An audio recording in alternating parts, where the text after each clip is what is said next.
There are 5 words commonly used when training a dog, and I bet while you're sitting listening to this, you can think of what those 5 words are. Spoiler alert, I'm going to give them to you right now. Sit, down, stay, come, and okay. 5 most commonly used words when training a dog. One of these words I would never, ever use when I'm training my dog. I'm going to tell you which one and why. I'm also going to share with you the 5 categories I believe dogs put all words we use into.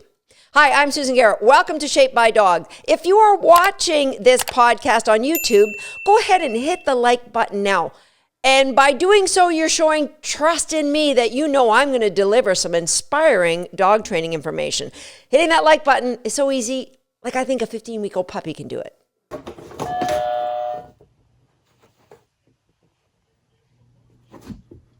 And if you aren't watching this on YouTube, you might want to at some point when it's safe, like not if you're driving your car, because I just showed the cutest little video clip. And in that video clip, there is a prop, and I will put the prop in the link, the show notes, and I am going to give away a box of these. It's a prop that I used to train my puppy recently, and I'm going to give a box away to anybody who puts a comment on this video. Will be in a draw at the end of this week. Well, in 7 days' time, we will have a draw for somebody. I'm going to send you a box. And not only am I going to send you a box of these props, I'm going to give you access to a little video clip showing you how I trained the behavior you just saw. Okay, if you're listening to this podcast, jump over to YouTube because you'll just want to see that behavior. 5 categories I believe that dogs put all the words they use into. Now, I'm going to preface this by saying this is my hallucination because none of us know what our dogs are thinking. Those 5 categories are, number 1, words that I respond to. Think about, and words I respond to no matter what, regardless. Now, think of how big that category would be for you. How many words does your dog know that they will respond to without fail? No matter where you are, they will respond to it, like maybe cookie. I don't know. Number 2, I think my dogs have hundreds of words. Now, some are situational. So if we are near agility equipment and I say the word jump, like they're going to jump. They love to do it. But they're not going to jump in the house when there's no jump obvious. Okay, I digress. That's first category. Category is words our dogs will always respond to. Sit and down are 2 of the 5 cues that I use routinely, pretty much daily, that I know my dogs will always respond to. Stand, down, stand, down, sit, down, stand. The next group of words for our dogs, categorization, words we will ignore. Now, all of our dogs have words that they'll ignore because when we're having a conversation with somebody, our dogs know that's not important, it's not me. The challenge is there are words that get put in this category inadvertently. More on that in a second. We don't want our dogs to ignore any important words. So we don't want words to go from respond to always into just ignore them. Sometimes the word come is poison, and the dogs learn, I don't really have to respond to that one. So they get put into conversation. The next is words that could be confusing for the dog or they're unsure of. And again, words that should be in category number 1 end up here. And it is a lot of the times because of the way we use them. So think of, first thing comes to mind is George Foreman, the former heavyweight boxing champion. He named all of his boys George. Wouldn't you think that would get confusing at some point and that they will learn not to listen to that word in the house, let's say, maybe with my friends. And you could also put somebody who names their puppy this. So my puppy's name is this because that word gets used a lot. It could be confusing. We're not talking about that right now. We're talking about George Foreman. Let's get back on this. So there are words that create confusion, because of how we may use them at one point versus another. The fourth category for our dogs are words that make them happy. So obviously, you know the words that are going to make your dog wag their tail and put their ears up and get them all happy. Oh, girl, it's a mama girlie. It's a mama girlie. Yes, I said. You know, good dog. How good are you? Who's a good dog? You know, I tell my dogs I love them all the time and they wag their tail. And let's face it, we don't know what our dogs are understanding, but science has proven they understand tones. The tone we choose to use tells way more to a dog than the actual words that we use. The last category of words are words that make that dog afraid or stressed, unhappy, however you would like to call it. Those are obviously words that what we say emotionally. If you are angry, if you are, what did you do? Or phrases or words that are followed up by you going all spider monkey on them, right? That they learn to, that's a trigger that something bad's going to happen. Let's hope that category is almost near zero. That really, we don't want our dogs ever to be afraid of us. So words like, no, hey, what do you do? Those sorts of things, my dogs actually, they don't even respond to. They, what are you doing? You clearing your throat? What's going on there? So those are the 5 categories of words. And if you are using a word in dog training, you would hope that they'll all go into category number 1. Sit and down, for me, go into category number 1. One of the 5 most popular words, the word stay, I just choose not to use because I find it redundant. If I ask my dog to sit, there isn't a automatic time expiration on that. Like, that doesn't mean sit for 5 seconds and then you can walk away. Sit means sit there until I give you a release word. So the word stay is redundant. Quite often people combine those words and they take a word that could be something that the dog would respond to and they put it into a word that's confusing. When they say things like sit down, people come into my house if my dogs are jumping on them, which, you know, it does happen. They'll say to my dog, sit down. Really? Do you want them to sit or would you like them to down? Because you've just magically said, I want you to do both at one time. That's not possible. So you take cues and they become confusing. Words they should know and you slip them into a category that is confusing. So the word stay to me is redundant. I choose not to use it. So now we're down to the 4 words. You know, I use 2. You know, I find 1 redundant. There's 2 more. The next word is the word come. I think it's a great word, and I used to train my dogs to come to the word come only in emergencies. So I train it and train it and train it. I train it every day, and I would never use it unless it was life-threatening because I wanted something that I could pull out that they would go, 5 alarm, I'm coming. Like, there is no question. It's a lifesaver. That's a special word. I just happen to not use it. I actually use a whistle.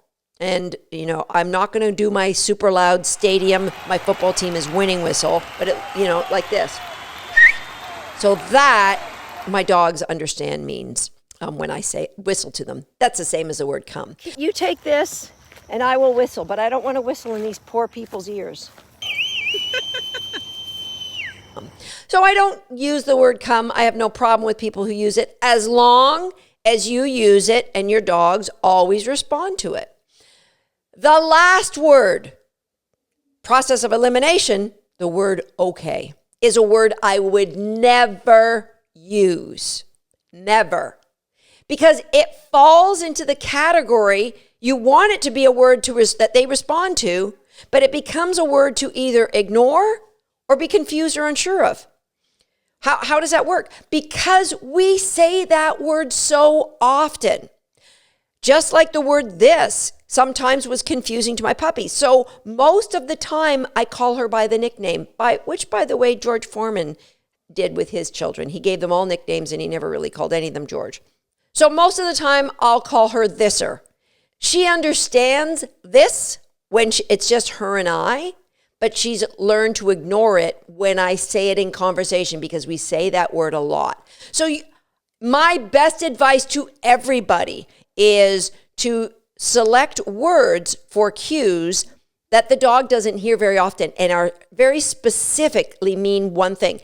For example, in the sport of agility, my dogs have microseconds to respond to a verbal cue because they're going so fast. And so most of my cues, I've changed from words to sounds because dogs can respond to sounds and they don't hear those things. Like one of my cues is la la la la la la. Ah la la la la la la la la. Ah la la la la la la la la. Rap rap rap rap rap rap rap. They know what that means in the agility field, and it's not something I ever use in conversation. All right, so the word okay is just used way too often. And for me, it came to a head when I used to use that word. And why do we use it? It's tradition.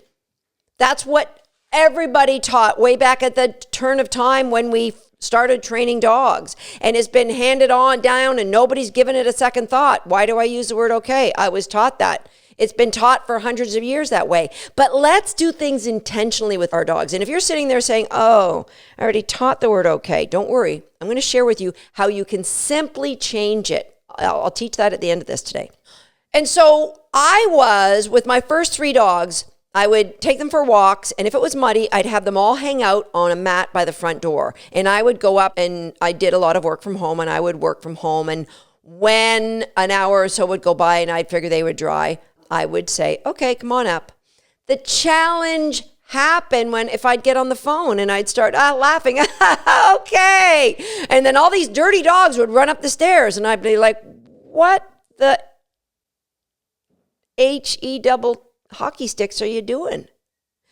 And I'd realize, oh, I was talking to my friend and suddenly I did say, okay.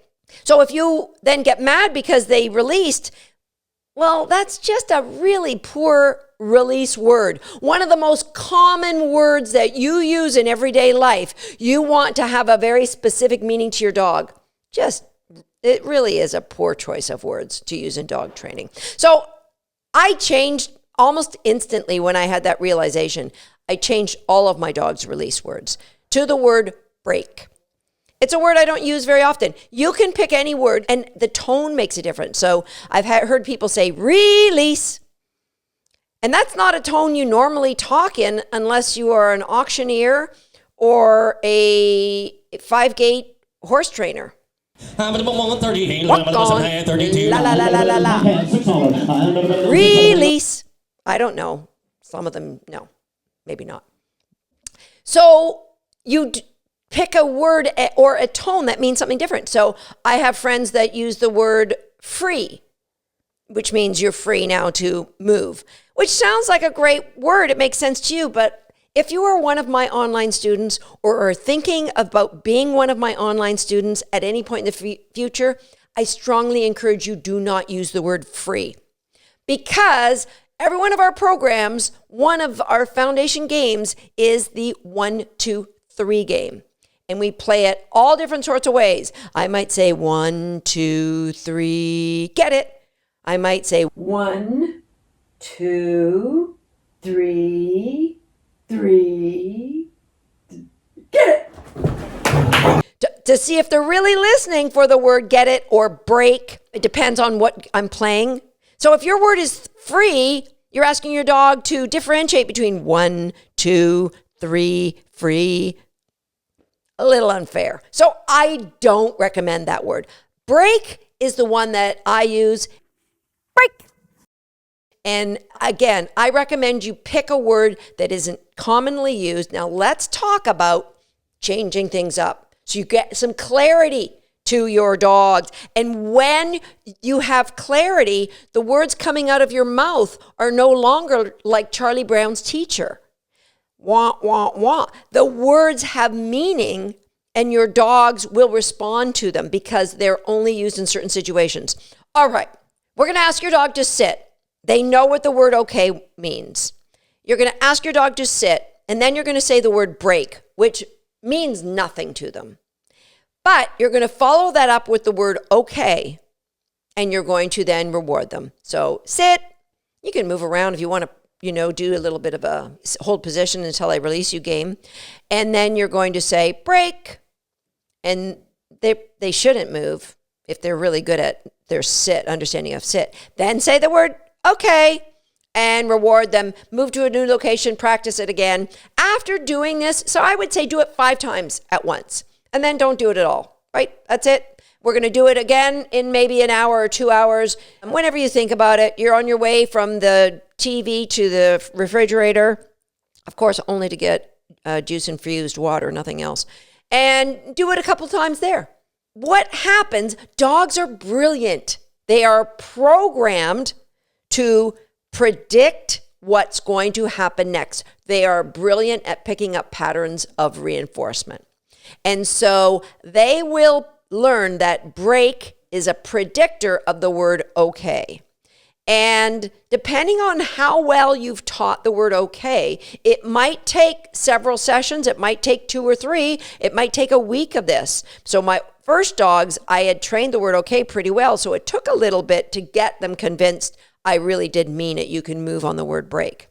But they will figure it out. And then you just drop saying the word okay. Once you've got them moving out of position on the word break, dun, dun, dun, you now have a brand new cue that is meaningful, that you're moving your release word from the category of possibly confusion, unsure, or worse yet, just ignore it, to the category of this is something I respond to, not just once, but every time. And that's how we get a brand new effective cue. Now remember, if you're watching this on YouTube or if you're listening, jump on over to YouTube because you could win the prize. 7 days, I'm going to give away this prize. Not only the prop I use, but I'll give you instructions on how to train your dog to use it. Leave me a comment on this video. Be sure to like, be sure to subscribe because I've got some really cool new videos that I plan on releasing here on my YouTube channel that will help bring clarity to some of the things that I'm teaching on the podcast. You won't want to miss it. Subscribe to the channel, hit the notification button, and I'll see you next time on Shaped by Dog.